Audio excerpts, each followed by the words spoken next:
if you want to surprise, take a picture of that.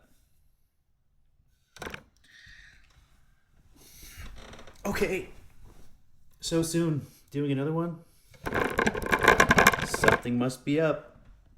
Something must have happened. I feel like I've been crying all day, but not in the sense that I'm sad, in the sense that I'm relieved. Um, Over the course of the last however many months, I have been silently dealing with something and pretending I wasn't. And as such, never addressing it. So, long story short, I sent an email to my ex, and I'm going to read it for you. In the interest of being open, honest, and like this whole exercise wasn't just to gossip and talk shit and whatever. It was to solve stuff, to grow and learn and to change, and to document how I do it. So it's been disingenuous of me to pretend like I haven't been. Like, no matter what I'm dealing with, what I'm talking about, in the background, there's always been this thing nagging at me. And I suppose I have to give some background because I wasn't forthright, I was hiding. So the cliff notes are that um, I dated someone, had a tumultuous relationship with for a year where it was on and off and very emotionally draining. And it's not enough to say that I could predict how it would go. It's not enough to say that I forgave in advance. It's not enough. It's like I experienced traumatic things that reopened old wounds. Obviously, in order for me to address them, and I pretended it's not happening. Pretended that I'm somewhere I'm not. Like, I thought I had resolved. Obviously, like, if I can be traumatized by something, it means it's not fixed. Is that better or worse?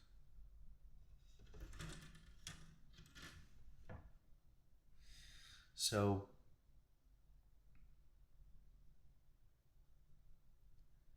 it's funny, like, no matter what else is going on, I'll think about the thing that's happening, and then I revert to thinking about that thing. This has just been unresolved and haunting me, plaguing me. So, um, last night I was with like my brother and like core group of friends that I play video games with every now and then, right? So it's people I've known for a long time, and we were laughing so hard. I like I needed it. I needed that release, and we were just joking back and forth. And I was saying that to one of my friends. I was like, "You've been fat so long that if you lost weight, you'd still have a hard candy shell, and you'd just shrink underneath it, and you'd still be fat." And then we were playing games, and I heard him objecting. Like, the thing is that, like, he got really upset when I said it. Like, he's like, "Oh, duh, duh, duh, duh." And he usually just takes whatever abuse I give him because he likes the attention. So I say crazy shit to him. Like, he's Jewish. He asked me what I'd do with a time machine. I told him I'd send him back to the Holocaust. Of course, of course you should do that. Um, just say, he asked me what I would do with a time machine so he could stare at me while I saved mine, so then he could tell me his. So I was like, I'd send you back to the Holocaust. He laughed. He's like, all right, no, listen to me. I was like, I didn't ask you what you would do, so don't tell me. I just love fucking with him. So this hard candy shell thing, he got upset. And I was like, why'd you get upset? And he's like, I worked so hard to get rid of it, and you still made me keep it. I was like, what? What? What are you saying? He's like basically in my fake scenario in the future where he loses this weight he's never gonna lose. He was upset that I made him keep it in this fake scenario. It's like complaining to the book author, like fucking, why did Harry Potter not marry what's her face? I don't know. It's a bad analogy, but I was laughing so hard. I was crying laughing. And then his response was just, it's the only person who could, you know what I mean? I've talked about, I said that in my mid 20s, I had a dream where he died. I think it's important to note I've never been nice to him. I had a dream he died and I was inconsolable. And in the dream, I lived for like 2 weeks every day waking up. It was the most vivid dream I've ever had in my life, where it felt as real life. And every day I woke up and had to face the reality that he died, and I couldn't handle it. And then I was telling him, like, I switched realities, I think, when I was 25, to the only one where you're alive, and it just so happens to be hell. Like everything in this world sucks. It's like this, I was willing to go to hell where there's constant war and women do crazy shit to me, and I like just to keep your dumbass alive and you're suffering. Unreal. Unreal. All right, so do you want to hear about the? I mean, I'm gonna read the letter out loud. It's long. I'm a verbose person, but it's important to note that I, the entire time I was in a relationship with this person, I wasn't allowed to express my feelings because she was drowning in her own shit. So like, I remember her telling me like, if you say the word spirituality again, I'm gonna scream. I was like, I'm a spiritual person. Everything's gonna be, you know, I'm not allowed to talk. Um, and of course, like at the end of the day, like I understand how trauma works, and I understand, why she felt the way she did, why she acted the way she did, but it doesn't make it not hurt. You know, like I just, it's just a very strange thing to put on armor, go into battle for love. It's very, I don't know what this is. I don't really know what this exercise is, but I had a lot of synchronicity, a lot of a lot of the things. I don't know if it was just coincided with when I started journaling, but like all the stuff that I learned about relationship dynamics and psychology, I learned like with the motivation of figuring out our dynamics. So like I did learn a lot, and I think now I unlocked and released something. So anytime that happens, that's important to share. And like I journaled for a long time. It was I think I posted it yesterday. I'm talking about everything else except this thing. This is the thing. This is the thing. This is everything. This is the sum of all roads lead to this. So the background is the relationship had ended really badly. The thing is that when you make it clear that you'll be around no matter how someone treats you, they start abusing you. It becomes a test to see what you'll take and still be there. And it seemed like rather than encouraging this person to do the right things, what I deem to be right, at least health wise, mental health wise, physical health wise, whatever, I became a voice of challenge, a voice of like that I needed to be silenced. So rather than help this person along on their healing journey, I was keeping them stuck, because if I'm around no matter what you do, I'm saying everything that you do is okay, not just to me but to yourself, which is like that's That was my main concern. So this person has a lot of skeletons in their closet and a lot of trauma and a lot of things that I'm sure they don't even know about yet. And I was self-sacrificing to try and help, um, which is not how it works. Obviously, it's not how it works. So um, when we broke up, fine, like when we actually broke up, and I had decided to block her, is because she started. I mean, it's one thing to like be mean to me in the relationship. I had been doing a lot to try to cheer her up and be, you know what I mean, just get what I know is inside out. So we went on vacation for 2 weeks. Like Christmas night, she was screaming at me. She was upset at like we didn't do what she wanted. I was like, I have to. I don't. I didn't enjoy it either. We had. Here's the thing: is like we had to. I took her to Tulum. I took her to like Mexico City. I did all these things that, of course, she had all these things she wanted to hit, and then pictures where she's alone, so she can post to make the other guys jealous and use them to lure the next idiot in. And then um, Christmas, I was like, I have to, like my family's here. I have to see them. Like I can't not be with them on Christmas night. So I was telling that we were with a big group, and I was like, hey, let's go into town. There's this nice restaurant, and they were like, no, no, no, we don't want to go.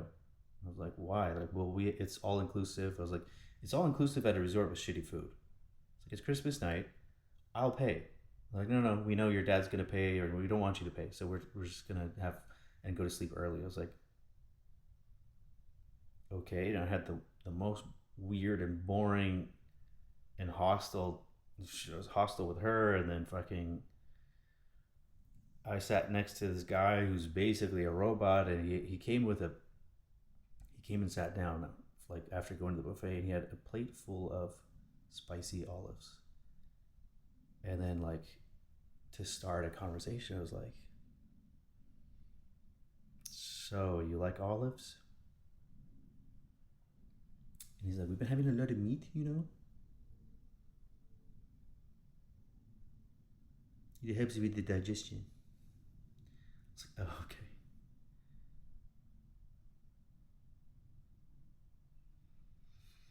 So, I mean, it was one of those things where, and I'm very familiar with, where the person you're with, this doesn't happen to everybody, but it happens to be often. The person you're with wants you to know they're not happy, wants everyone around to know that they're not happy, and that it's your fault, and it's on you to fix it. And she was yelling and screaming at me, and I, like when when someone you love does that to you, it's a different hurt. I don't think, of course, like if it's not conscious and blah blah blah, you can like it hurts. I didn't like it, and what ended up snapping her out of it, I was like, you think I enjoyed it?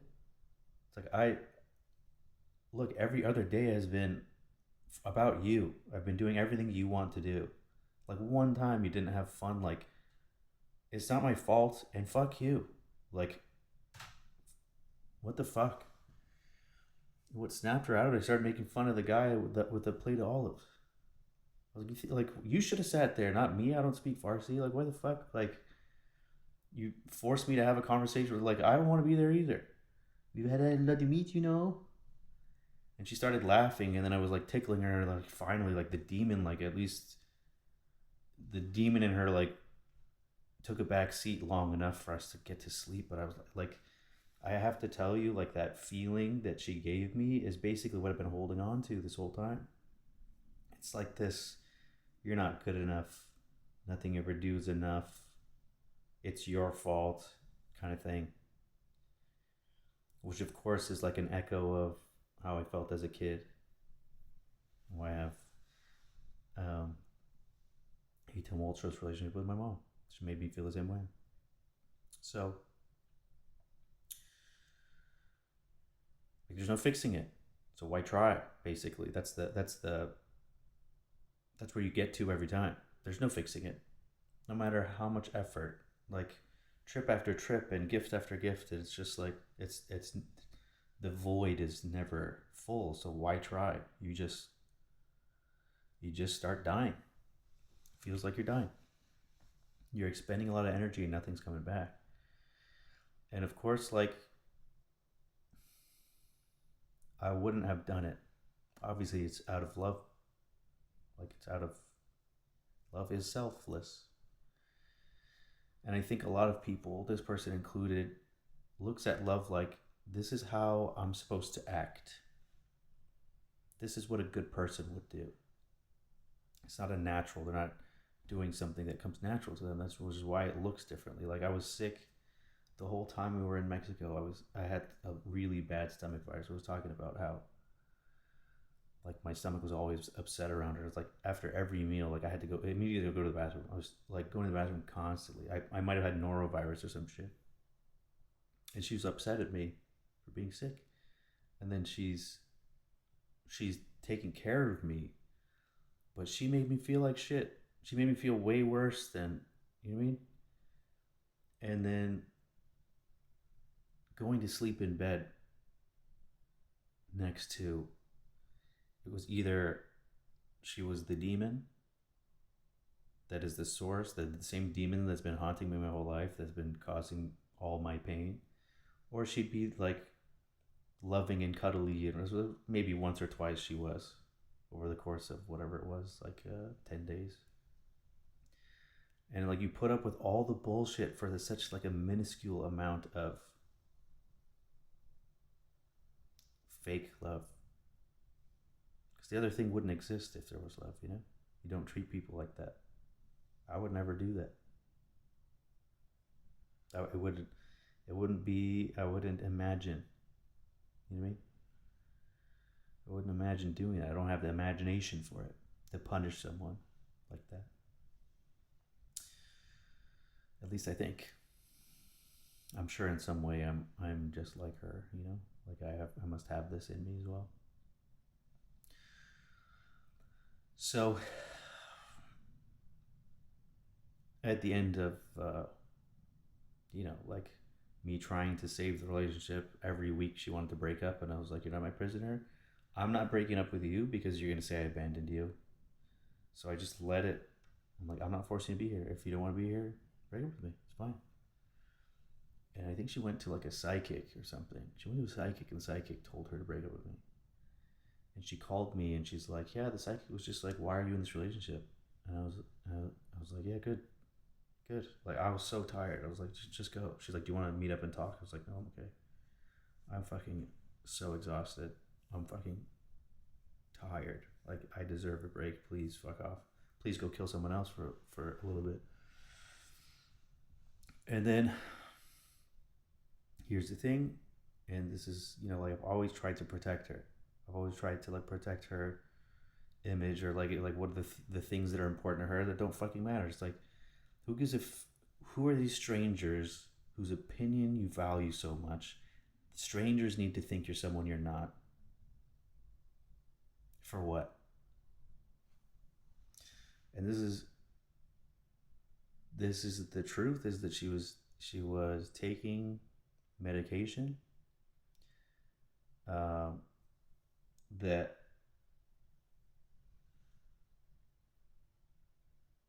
could have adverse side effects, in order to look a certain way.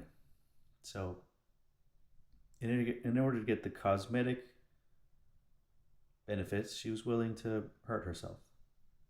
You know what I mean? And then there are reported psychological side effects that I was observing. I was like, this must be why she's angry all the time and screaming at me, and her eyes turn black when she's yelling. And I was like, something's happening. Like, I understand you're upset, but it's like, I haven't done anything.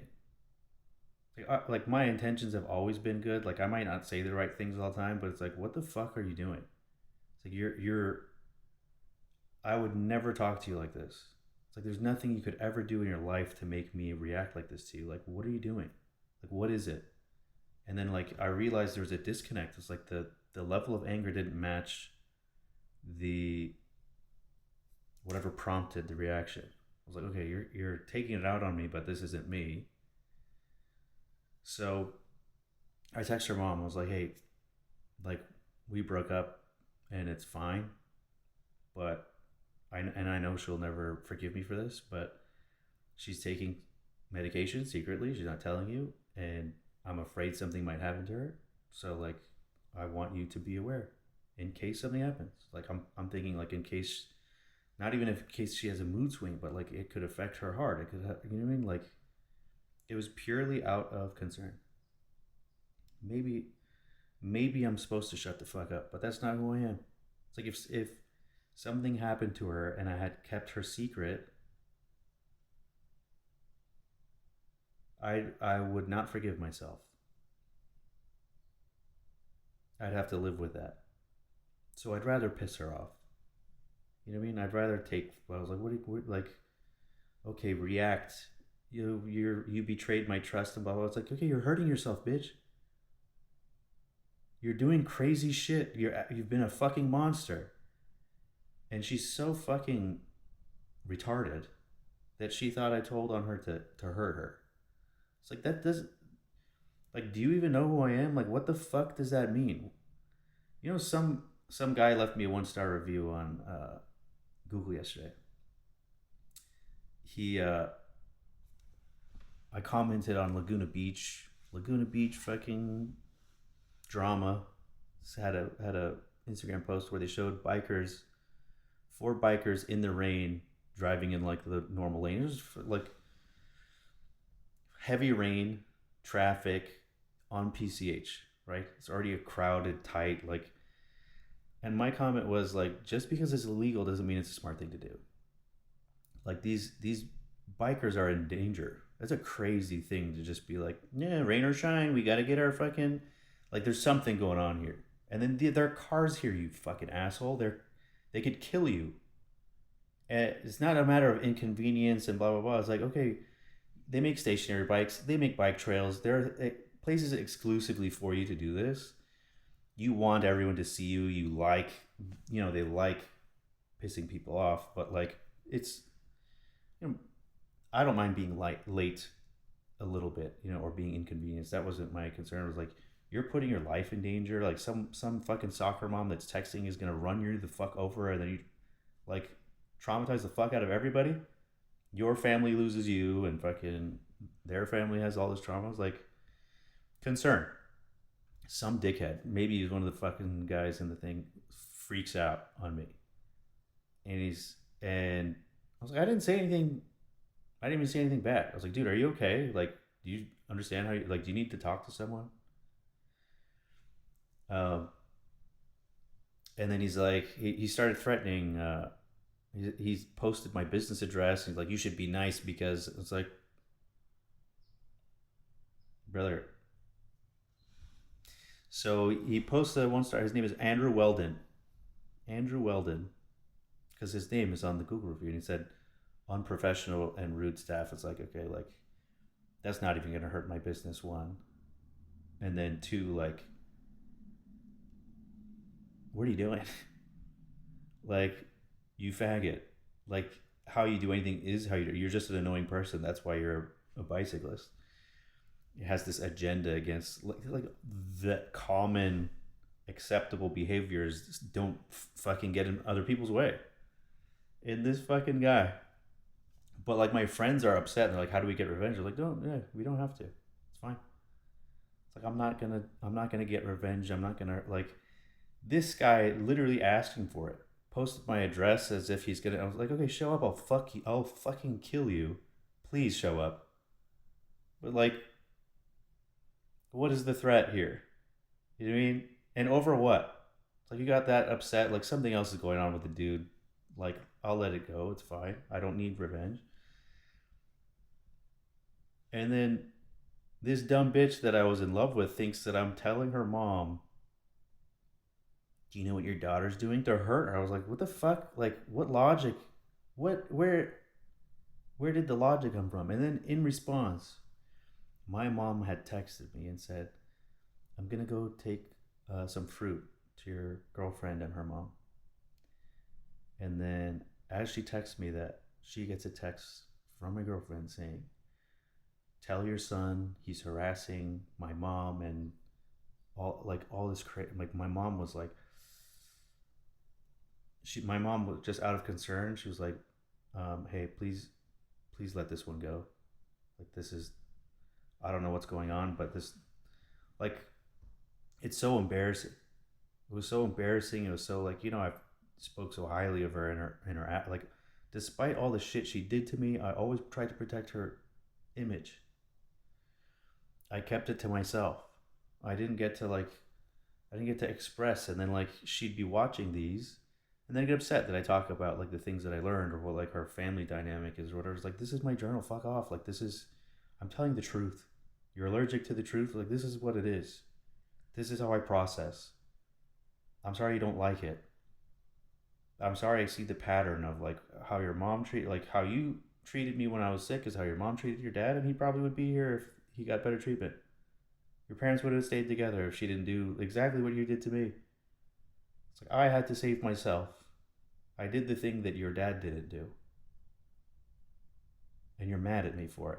You're mad at me for protecting myself from you. And it's so strange to be like so close to someone, but also like there's this insane wall and this insane like vendetta. Like everything that's ever been done to her exclusively was being taken out on me. She didn't take it out on her mom. She didn't take it out on her sister. She didn't take it out on anybody but me. So I was the judge that had to. I was the judge that had to decide which family she goes with. I was her mom that's controlling her. I was the bullies in school. I was the dad that abandoned. I was everybody. It's like what an honor to be the person you project everything onto. But like holy fuck, man, no good deed goes unpunished. Like what the fuck? There's a stranger who just saw like this is a this is a person who's profoundly hurt. Maybe I could help, and then in the process, fucking fall falling in love is the dumbest phrase. It's just, it was just a trauma bond. It was just a lesson. And I thought somehow I could fix or change or, you mean? Somehow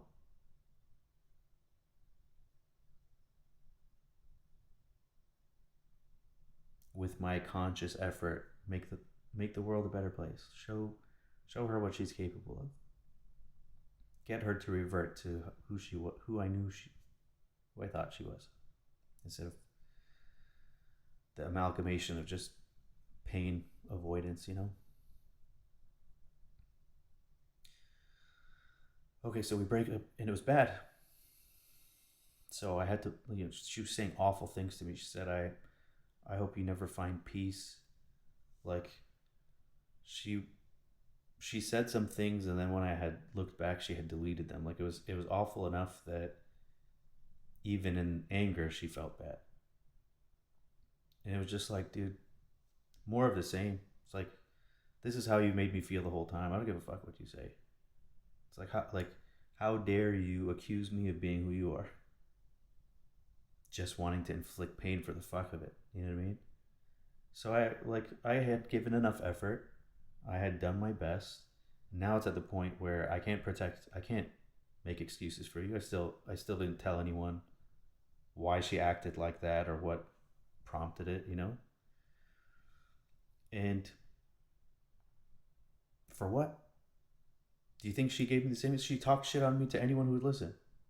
To anyone who walked by, she would talk about how pathetic I am. That's the word her friend used. Like her friend started threatening me, sending me threatening text messages from random numbers, signing me up for spam things, or like I said, And the last thing, she had signed me up for like a massage too, which is like just weird to make appointments for me, but like you just wanted to inflict pain and blah, like this is it's just more of the same, just injured women projecting their inner world on the outside world. It's like I don't have the imagination to do what you just accused me of doing. So all I could do is just like, okay, block, block, you're blocked. And then, of course, me being me, it's like I just wished I could fix it. I wish I could talk to her. I wish I could, you know what I mean? You hold on to the little bit of hope that they're who you think they are, not who they showed you to be. And then I journaled about going to Northern California to go to some Ferrari race. And I went to a magic store with my friend. And there was like a Zoltar machine, the fortune telling machine. And I paid for the thing, but it was like a half a ticket. It had ripped, so they gave me another one and said, "Your wish has come true." And my friend's like, "What did you wish for?" I said, "Honestly, I wish for my ex to become conscious."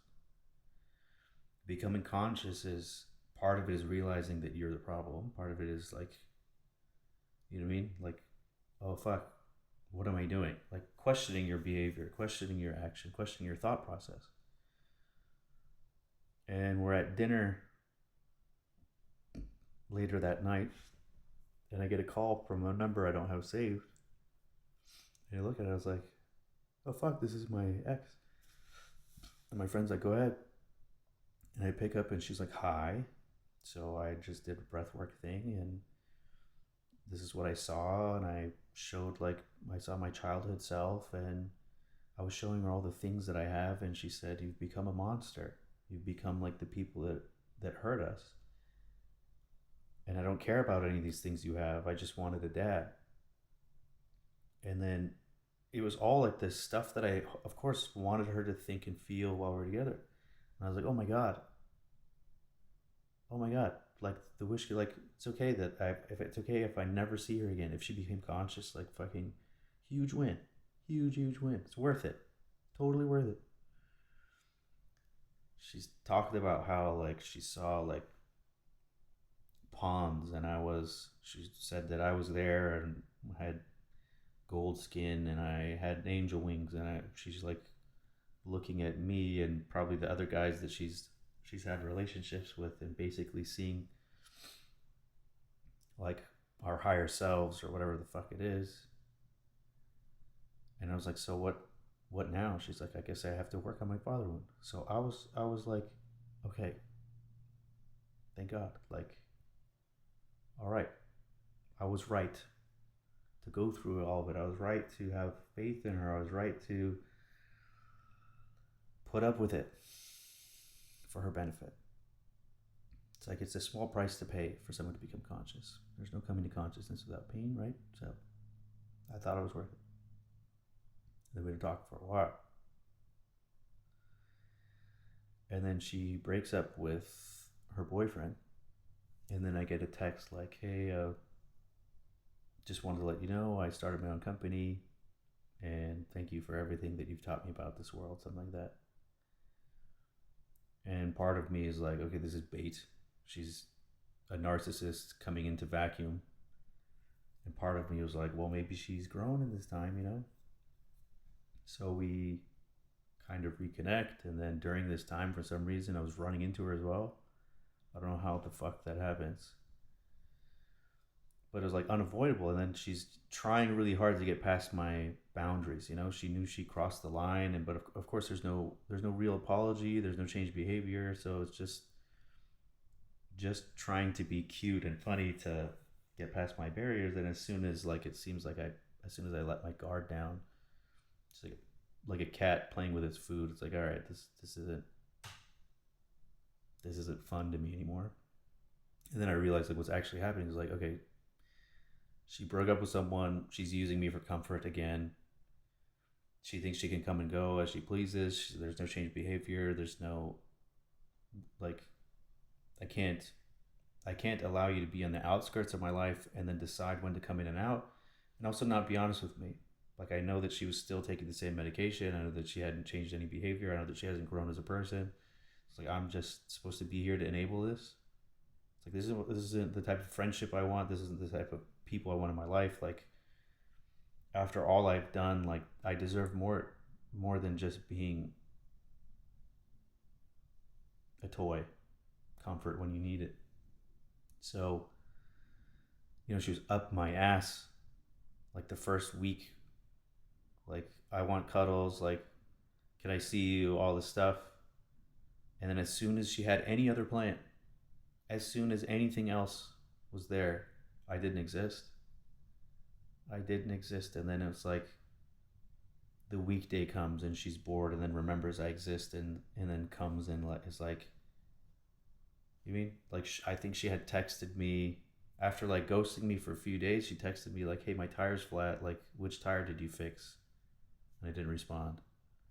It's like, I'm so important when you have a problem. I'm the man in your life. I'm your dad. She always called me dad. But like, when the fuck have you ever been there for me? Not one time. I'm supposed to always just be saving you, and you're always putting yourself in situations where you need to be saved. It's like, this is what my life is about. This is not why I'm here. So I didn't respond, and then she got mad. She's like, you know what I mean? Said, I don't know what the fuck she said, but she got mad at me for abandoning her or not being there or something. It's like, okay. And then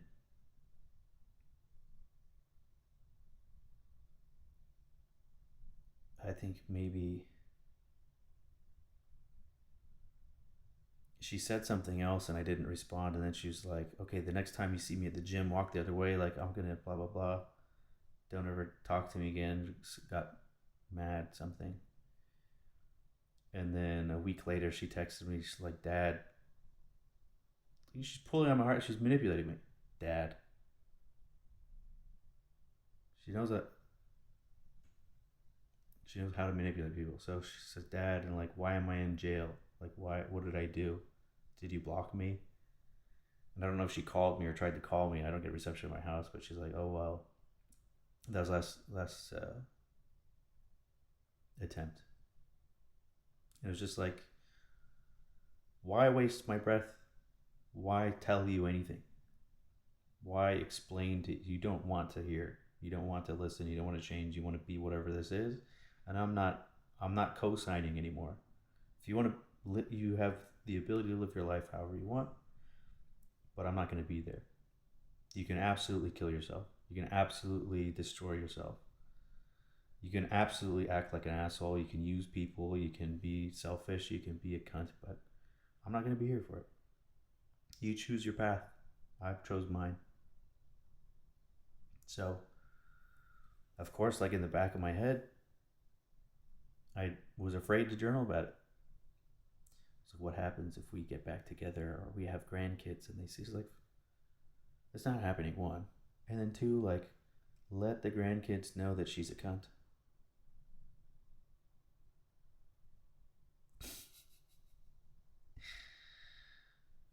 Your mother's a cunt. So the thing is, like, why was I afraid to talk? Like, I was holding it in, and instead of, the whole purpose of journaling is to not do exactly what I was doing for so long. I've been holding this pain in.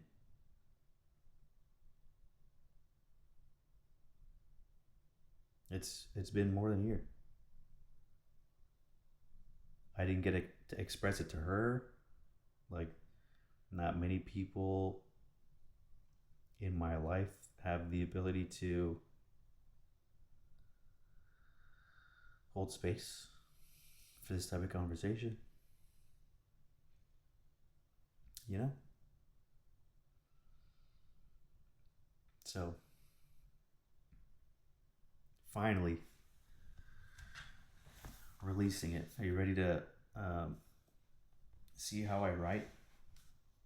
So I wrote this at 2 in the morning. Like, I got home from, as I was playing video games, I was like, I need to write as soon as I get home, like, whatever it takes. So it's a little bit Granted, confusing. It was really late at night. I was like falling asleep while I was writing it, but I was like, I need to get this out now. Like I'm not living another day holding on to this shit. You know? So I typed it and then I would edit and then I would retype and then I would edit and I was just like, this is good enough. I still fucked up. And I could talk for the rest of my life and never finish. So it was good enough. So the title is Bro, You Good? There was one time, I think last Christmas, must have been last Christmas time. I was driving her around in my mom's neighborhood. And there's houses that like really do Christmas lights up. And this car pulls up next to me and is like, bro, are you good? And I was like, what? It's like, you're following me around. Like, are you good? And I was like, I don't even know who you are. He's like, oh, there's been a lot of crime here and blah, blah, blah. I was like, I'm in a $100,000 BMW. It's like a 2-door. Like, who am I? You can't even fit mozzarella sticks in here, you faggot. What are you talking about? I think the guy was high and I think he was dealing drugs or something. He was paranoid. But I was like, I didn't want, she was scared, but I was like, get out of this car and I'll fucking rape you right here in the street, you motherfucker. Like, fucking, who are you talking to like this? Anyways, so it became an inside joke. Bro, are you good? So that's the kind of to disarm her. Bro, are you good? I don't have to tell you all that, but okay, you ready? I can't tell you how many times I typed something out and didn't end up sending it for one reason or another. Twice. It happened twice.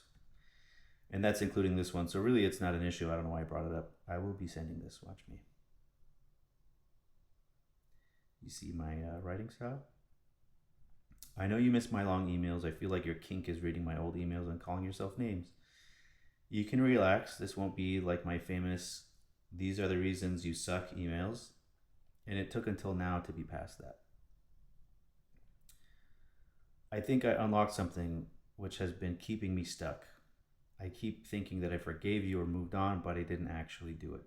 I still find myself resenting you for things you did and said to me, and it keeps me in a dark place. I've been doing it to myself, so this is me releasing it. I never thought to write you anything until now because I thought you wouldn't care anyways. I had begged for minimum treatment long enough. I would be wasting my breath trying to explain how or why you are doing something to hurt me, so I just gave up. I did the only thing left to do, the thing I was too much of a coward to do at the beginning, which is to block you and pretend you didn't exist. I had typed this long thing, part catching up, part explaining the days and times where you ripped my heart out without a second thought, and I just thought, why am I doing that?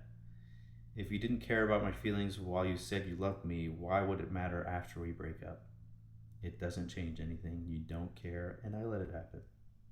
So last week I had the feeling like I need to get something out, and I started typing this email to her that I didn't intend on and I didn't send. And the tone was very different than this. And it was a lot of just, you hurt me's. And these are the things that you do, and these are why you're where you are, and like everyone's using you in your life, and just like it was just, it's not even a hostile tone. It's just not like I was doing that while we're together. Nothing changed. She's not going to change. So I didn't intend to say it, but I just needed to start getting the juices flowing, I guess. And then last night, like, I typed this all in one go. It's from beginning to end. So this is the release instead of the perpetuating. Okay, so nevertheless, I realized I'm stuck. I'm energetically stuck. A part of me is stuck in the past and with you, and I finally realized what it is. I know how profoundly you've been hurt in your life because you gave me the honor of sharing your pain. They say people with childhood trauma make you feel how they felt growing up. That sounds like you or us. The other mark of childhood trauma is trying to get a difficult person to be good to us. That was me to you. It seemed like I was your mirror, outlet, punching bag. For your dad abandoning you, for your sister bullying you, for your mom controlling you, for the adults that let you down as a child, I was where you got all your aggression and anger out. I was your resentment buddy.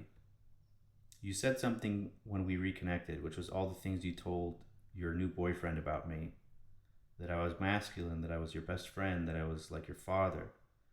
But when I was in your life, you didn't treat me like any of those things. Your actions and words didn't match. In fact, they couldn't be farther apart. Or farther apart. Get it? Because, never mind, fuck you. That's how I typed that. Same thing with while you were telling me you loved me, you were hurting me profoundly. I didn't do anything to you. I didn't want anything from you, and you were so mean to me. I was there for you no matter what you did or how you acted. And I realized that you're not doing any growth. All that's happening is I'm dying. My self-worth was crashing. My childhood trauma resurfacing. And all your pain and trauma was being dumped on me, and it was an endless supply. A bukkake of pain, if you will. I was dying because I loved you so much and wanted so badly for you to be okay.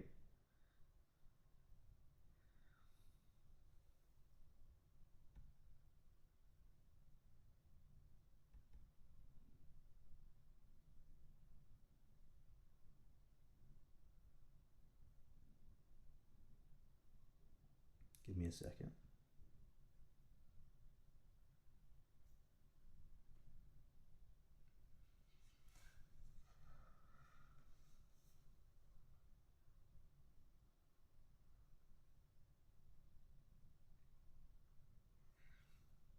I wanted so badly to take away your pain that I was willing to shoulder anything. I abandoned myself to save someone who doesn't want to be saved. Just like that dream, I jumped in the pool, and now it was me who was drowning.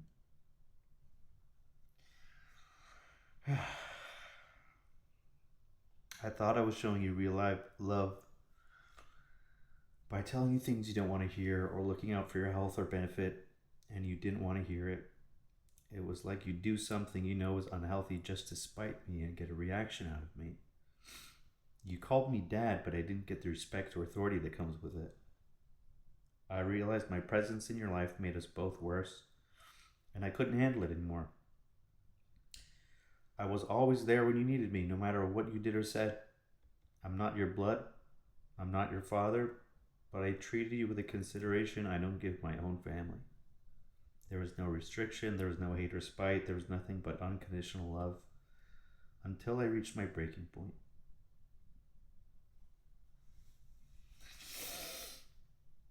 I can't blame you for anything because I took the task on myself. I agreed to play the game with you even though I knew how it would end, with profound pain, no contact, and an uneasy feeling every time I see a white Porsche Macan. Why do all these bitches drive Macans? It's like every one I meet. It lingered for over a year. I had worked on myself so hard, no one had ever seen a better version of me before, and I haven't allowed anyone to meet that version since because I've been broken.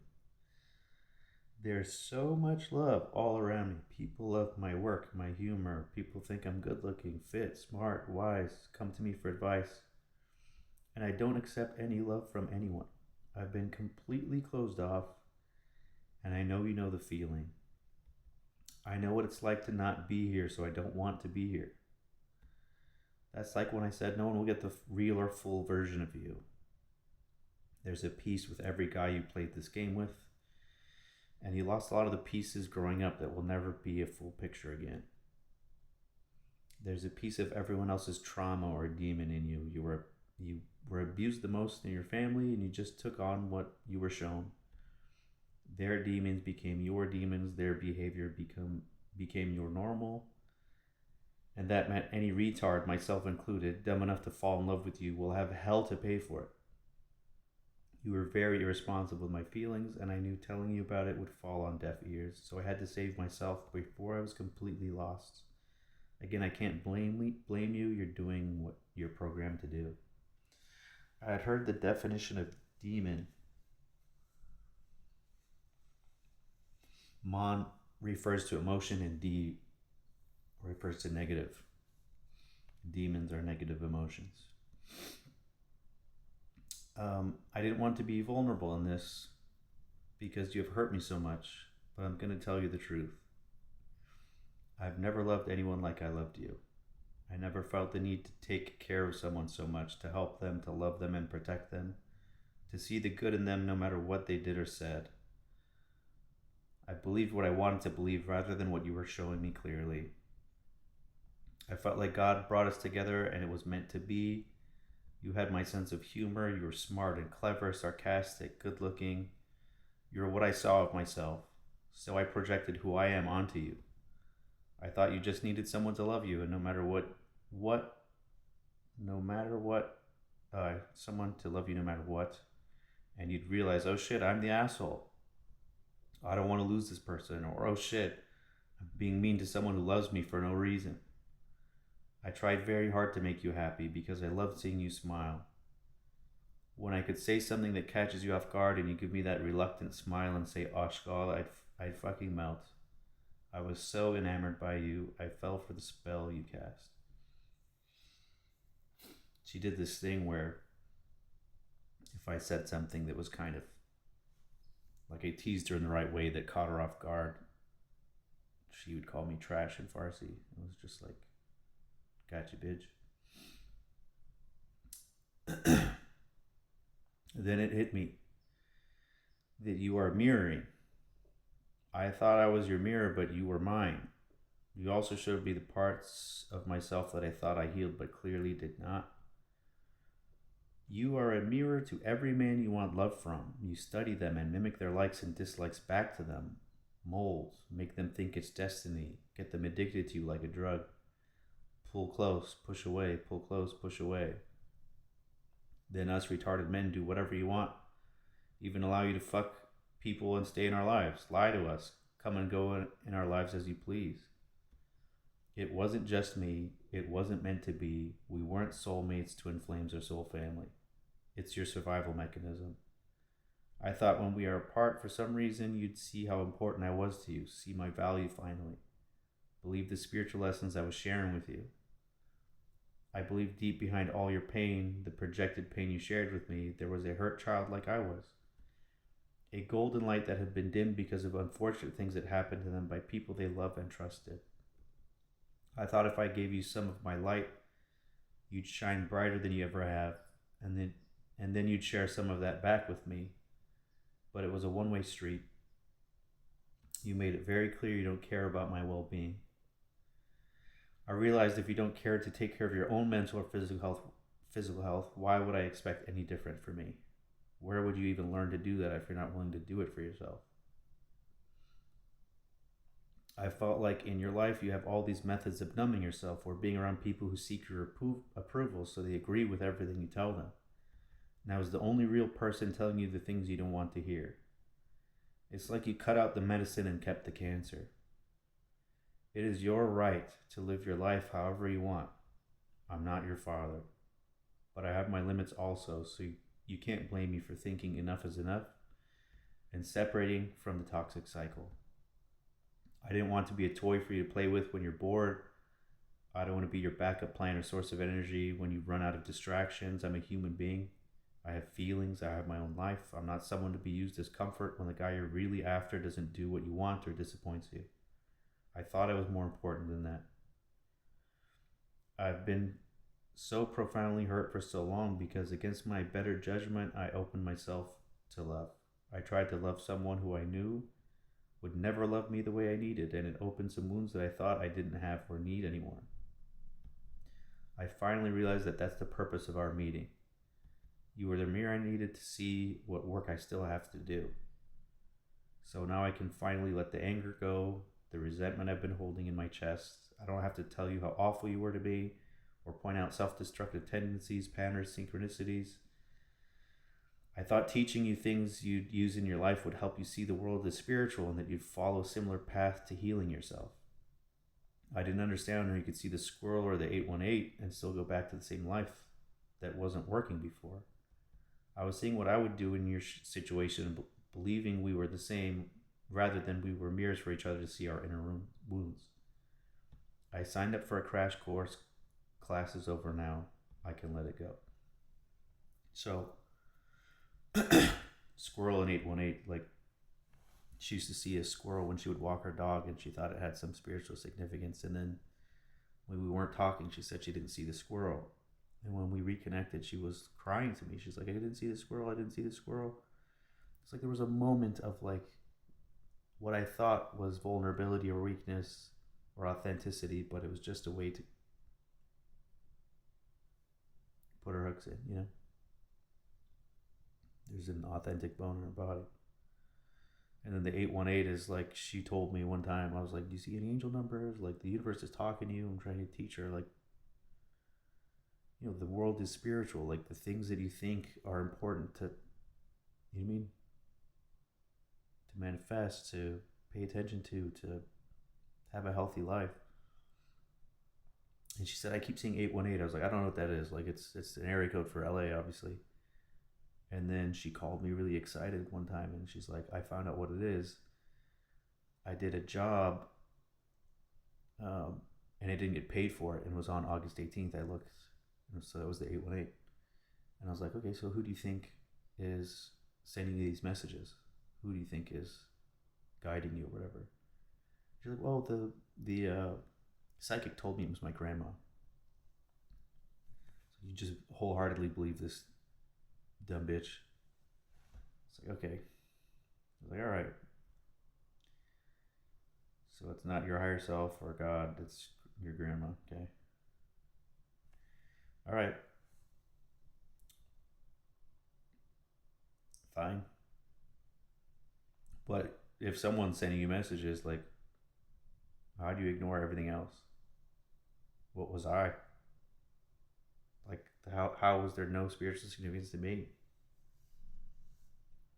It was so weird that she could say with a straight face, I was the most important, I was her best friend, and I was the most important man in her life, and absolutely shit into my open mouth.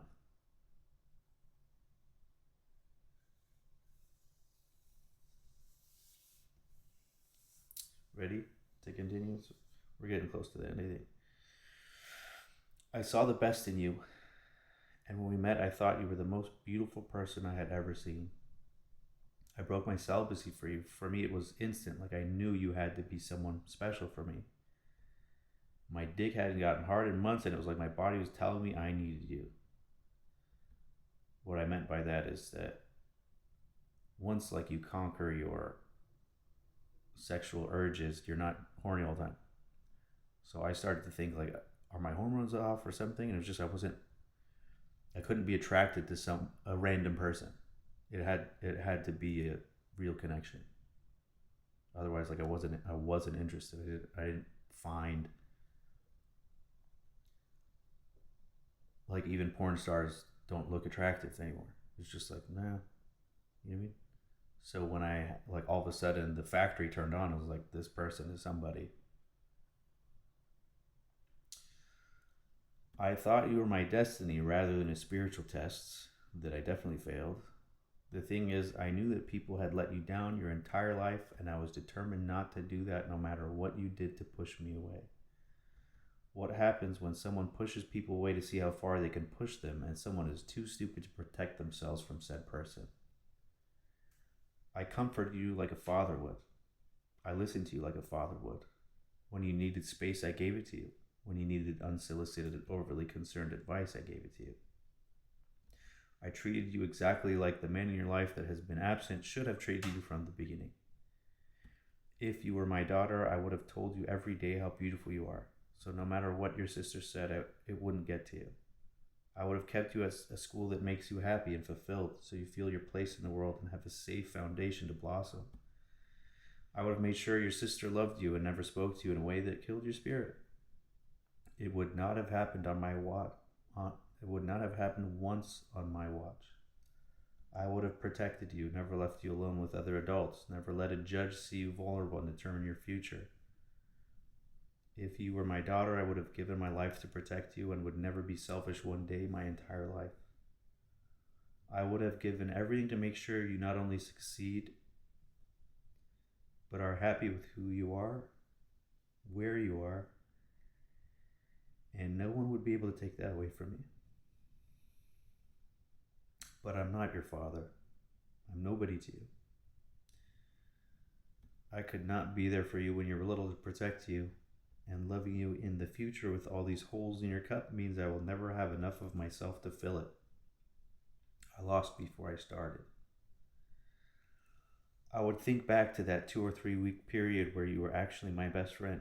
You were telling me the truth for once while you were keeping one X in your back pocket for emergencies, and in case every other option fails, you just need to settle down someday. And simultaneously, you're trying to shape the new guy. I called him Rec Center. I asked if, I was like, is he fit? Is he this? She's like, he's, I guess, fit. I was like, she described him. I was like, oh, he's Rec Center fit. And that became a fucking thing. Trying to shape Rec Center into the image you want of your dream life. Any man could be in that place, and you'd think this is the life that gets me the things I want, and that's where happiness comes from. Things. I know you see people around you like that, and you know it's not the answer, but maybe you have to do it yourself to know. You'd think you're settling no matter what, and eventually, like the women before you, panic sets in, and you just make it work with whoever's good enough, or when you feel out of time. During that period, though, it was the only version of you I liked. Sure, I loved you, but you are a terrible person to date, and I rarely ever liked you. You were making me food, probably with period blood in it. You were concerned about using me. It was the only time I felt like you actually cared about me. You were a good friend to me, and you were shocking me with how many spiritual things you just seemed to download out of thin air. I thought this was the real you, and I was working to earn that from you with trips, with gifts, with whatever your new goalpost of the day was. Then I had to slowly accept that this is just how you get your needs met. You might not even realize you're doing it, but you know how to manipulate every human being to get what you want out of them, not just men. And I watched you do it. You gave me enough to hang on and needed me as a flotation device in case your next plan started to drown you. You're really good at that. The other Angie vampires could learn a thing or two from you. So when I had we had tried to date and it didn't work out, and then she was just confiding me in the guys that she had dated after me, just as a friend, I was like, okay, tell me about it. What do you need? And then I could see this part of you relates to this person. This part of you, like she's looking to complete herself. Where, I mean, it doesn't matter. I don't care. It's just it.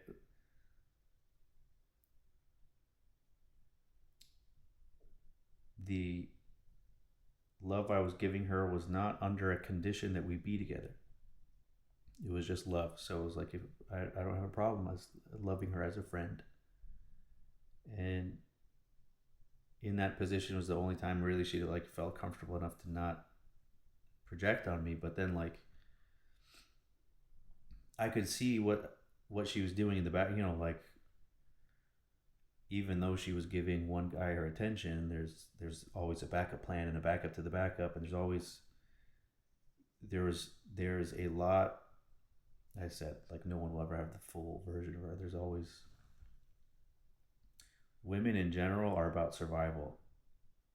They don't let go of one branch until they know which branch they're going to grab next. And for a man, that is a very scary thing, and it's abusive to us, because a real man that is selfless in love will give more than he gets from a woman like that. And the culture here, maybe not even culture here generally, is women pick a guy that will make their life easier, that will, they want to come in after you built the castle, and then think decorating the castle is the same thing as helping you build it. And then you do something that displeases them, and it's like, well, I have this roster of guys that I've been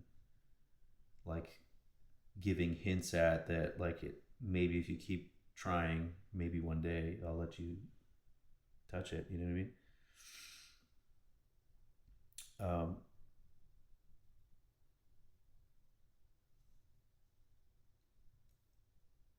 but yeah, I realized that she wasn't showing me the authentic version of herself. She was giving me the version I needed to hold on.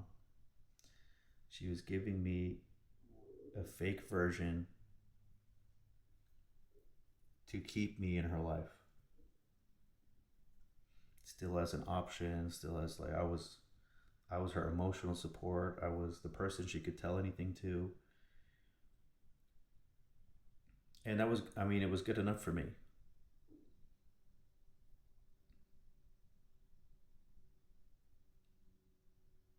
I was okay with it.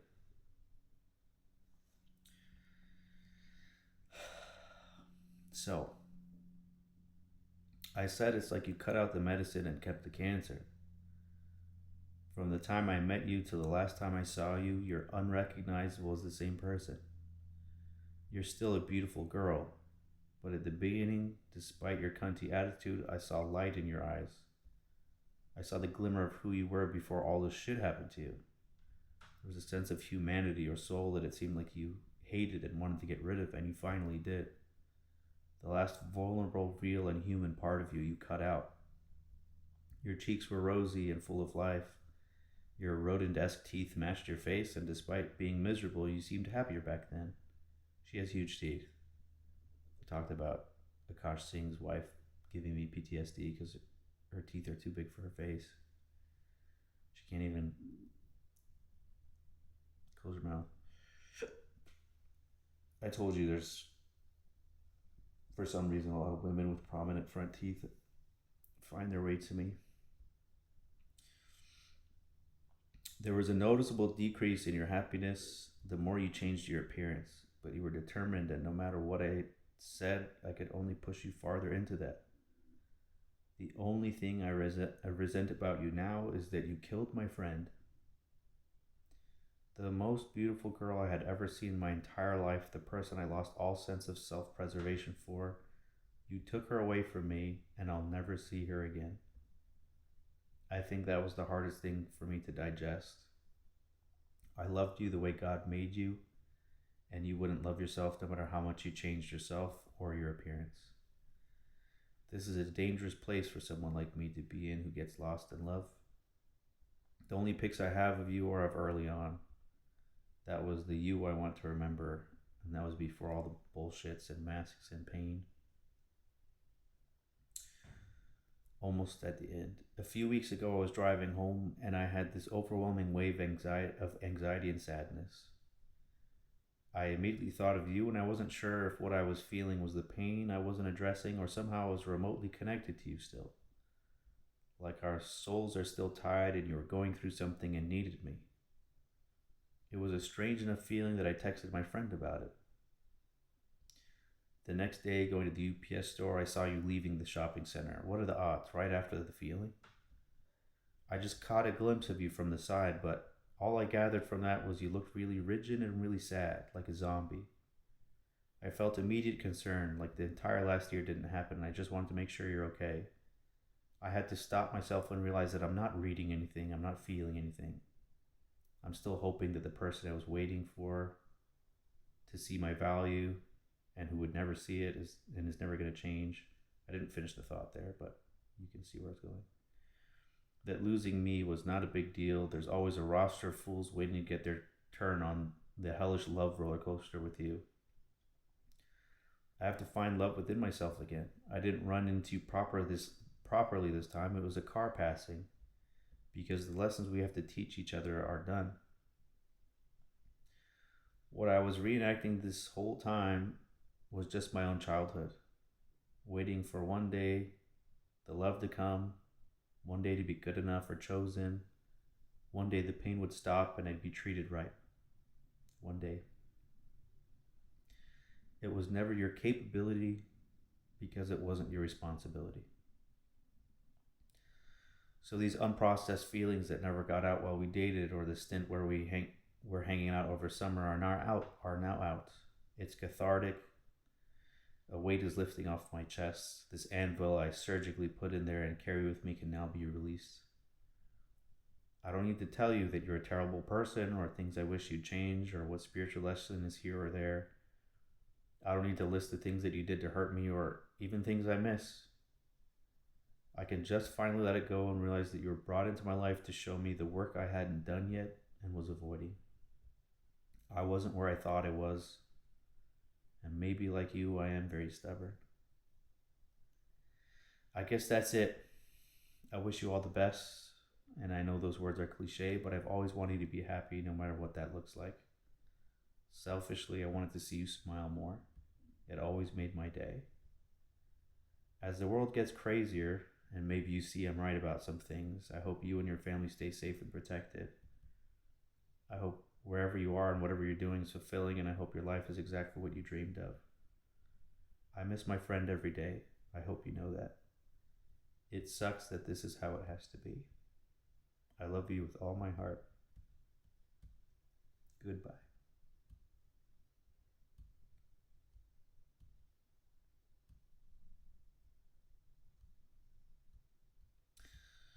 So that is a fucking rare moment of vulnerability. But obviously something I needed. Fuck.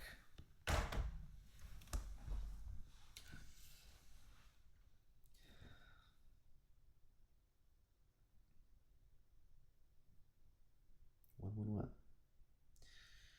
So I have been very closed off, and I hope this was the release I needed. And I hope, like, since I wrote it, granted it hasn't been long, it was 2 a.m. last night. Um, I haven't had any negative thoughts about her, about her family, about her friends, about, you know what I mean? Like that replay is off, and I'm emotionally releasing. Obviously, finally. So, fuck, and um, I obviously don't expect a response or need one. That's not what that's for. Like, it's just like an actual letting go. So it feels like we're starting the new year right. Not bringing the old shit into. I'll never abandon myself again. For anyone. Like, I think I made that decision before, but I'll never repeat this mistake. And I hope whatever I needed to learn is fucking done. So I can actually just be loved. Love and be loved. I'm tired of the lessons. You know? Tired of this.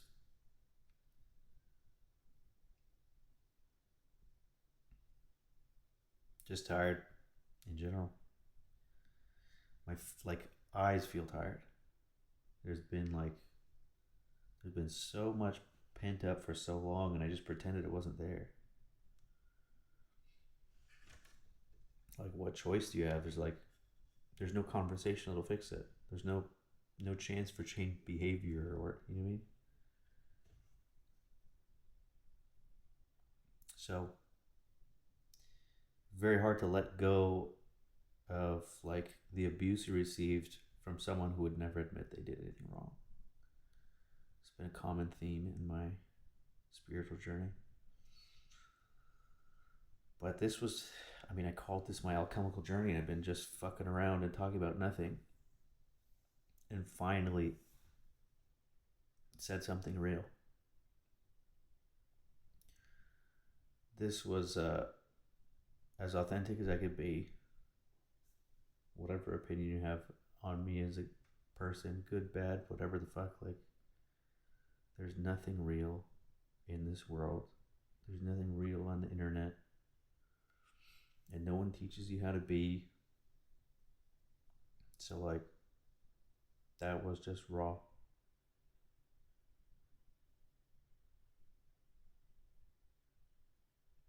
It's a hard thing to do, and it's something I was avoiding.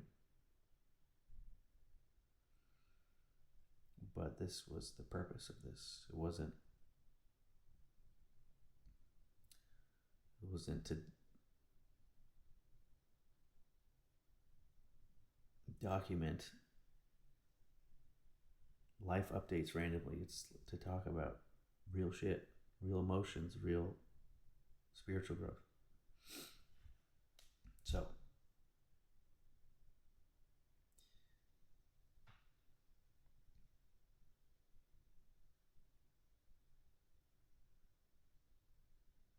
let's see what comes next. 2026. There's already a new war when I woke up today, so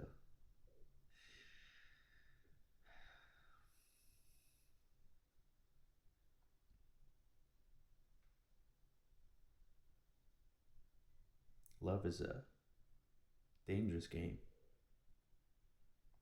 It's interesting that even though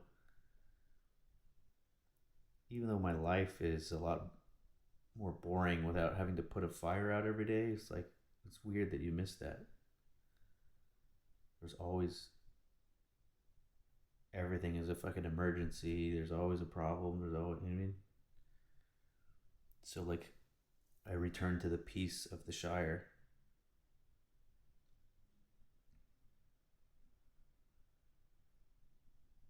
But I miss fighting the dragon.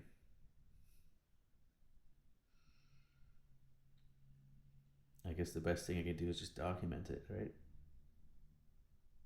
So it was hard to write something with love, out of love, and like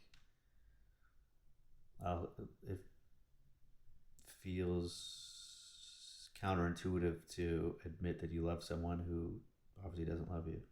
You know, it's something that she would never do, something her family would never do. She would never shown that. You know, it's all ego. You're afraid to look weak, but in so doing, you're weirdly showing that you're not human. You're afraid to look stupid if it doesn't work out. So no, I never loved. No, I didn't love. That wasn't love. Well, let's see how this works out, and then I'll decide what level of love it is. It's like, okay, you do you. This is how I do it. So now that I have released, I like honestly everything I have journaled about has been a waste of time until now. I've been just avoiding it, and I realized, I realized after right after every journal, you can look back. It's like I'm not talking about anything, and I still have like a fuck ton of resentment towards her. It's like just keeping the fire burning for no reason. It's like what the fuck? It's not because I didn't love her. It's because I did love her. It's strange. Do it's like if I ever told you I loved you, that's it's a lifetime thing. Just because if we lose touch, if I cut you out or whatever, if I have to have a boundary, or whatever, it doesn't mean I don't love you. It means I have to love myself more. But if I ever said I love you, it means that I saw something worth loving,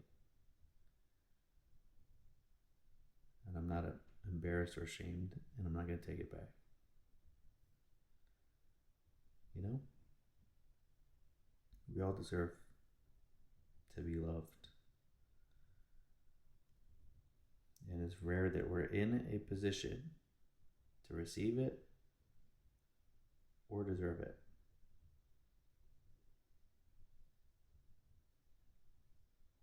So that's that.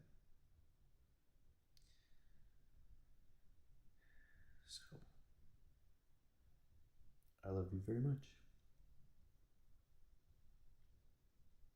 Thanks for coming on this journey with me.